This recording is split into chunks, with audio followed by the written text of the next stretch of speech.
স্বর্ণ ব্যবসায়ীর হত্যাকাণ্ডে বেকায়দায় ফাঁসলেন জলপাইগুড়ি জেলার রায়গঞ্জের বিডিও প্রশান্ত বর্মন।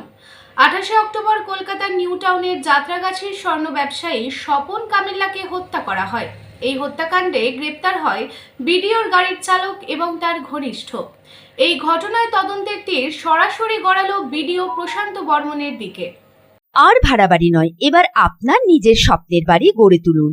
আপনার স্বপ্ন পূরণের সঙ্গী এবং দূষণমুক্ত খোলামেলা পরিবেশে নতুন ঠিকানা আনন্দ নিকেতন, কুমার বাজার, বক্তানগর রোড, রানীগঞ্জ। এখানে রয়েছে 2 এবং 3 BHK অ্যাপার্টমেন্ট।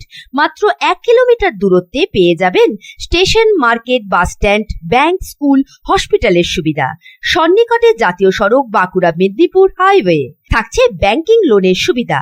দুর্গাপুজো, দীপাবলি এবং ছট পুজো পর্যন্ত থাকছে ফেস্টিভ্যাল অফার। এই উৎসবের দিনগুলিতে ফ্ল্যাট বুকিং এ পেয়ে যাবেন বিনামূল্যে মডিউলার কিচেন, সঙ্গে থাকছে চিমনিও। তাই দেরি না করে আজই যোগাযোগ করুন 9933370401 9333107047।